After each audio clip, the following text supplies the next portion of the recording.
Tingnan nyo, ito daw yung makabagong eroplanong papel. Wow, ang taas lumipad. Parang paper rocket. Tara, subukan natin gawin. Game! Ayan, at kailangan lang natin ng bond paper. Kahit anong kulay pwede. Itutupi lang natin siya ng pagganito. Sundan nyo ako para magawa nyo rin yung eroplanong papel na ginagawa ko. Oh, Enzo, ano yan? Uy, Lolo, gumagawa po ako ng makabagong eroplanong papel. Napanood ko po dito sa video. Gusto ko makita. Pagkatapos pong tupiin, ay ibubuka po ito ulit. At tutupi na parang triangle na parang ganito, Lolo.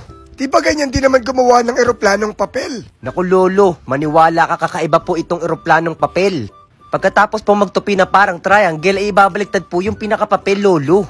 Na parang ganito po. Sobrang dali lang po nito, Lolo. At yung pinaka-triangle ay itutupi natin pataas. Anong sabi mo, patatas? Hindi po patatas, Lolo. Sabi ko po pataas. Akala ko naman lalagyan mo ng patatas. Paano lilipad yan? O tapos, ano nang gagawin mo? Kapag naitupi ko na po ito pataas, ay ibabaliktad ko po ulit yung pinakapapel, Lolo. At magtutupi po ulit ako ng pinaka-triangle, Lolo. Na parang ganito. O, dahan-dahan lang. Dapat di ba pantay yan? Tama po kayo dyan, Lolo. Dapat pantay po yung pinaka-pagkakatupi natin. Ayan po, Lolo. At naitupi ko na po na parang pinaka-triangle. Ano namang susunod? Itutupi po ulit natin ito ng parang triangle ulit po, Lolo. Puro ka naman triangle. Makabagong eroplanong papel nga po yung ginagawa natin, Lolo. Hindi po yung makaluma. Siguro mataas yung lipad niyan. Mataas nga po yung lipad nito nung nakita ko sa video, Lolo, kaya sobrang excited ko.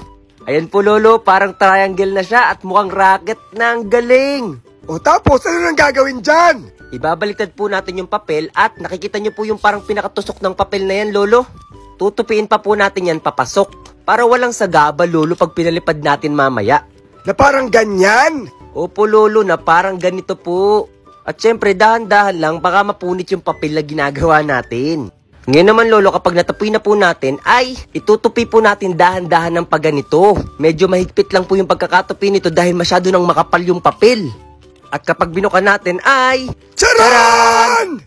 Buo na ang ating eroplanong makabagong papel. Ano po, Lolo? Buo na po ang makabagong eroplanong papel. Ayun ba? Opo, Lolo, at kinulayan ko po ito. At syempre, gumawa pa po ako ng isa. Game na po, Lolo. Kaya dito sa dalawang to ang lilipad ng mas malayo. Game! Tara! Yan na, tingnan natin. Unahin natin ang kulay red. Game. Baba muna natin yung blue. Wait lang. Asan na yung red? Ito. In 1, 2, 3, go! Uy! Ay, lumanding lang dun. Isa pa, color blue naman. Lakasan natin. In 1, 2, 3, go! Ano ba naman yun? Bumulusok lang. Palpak.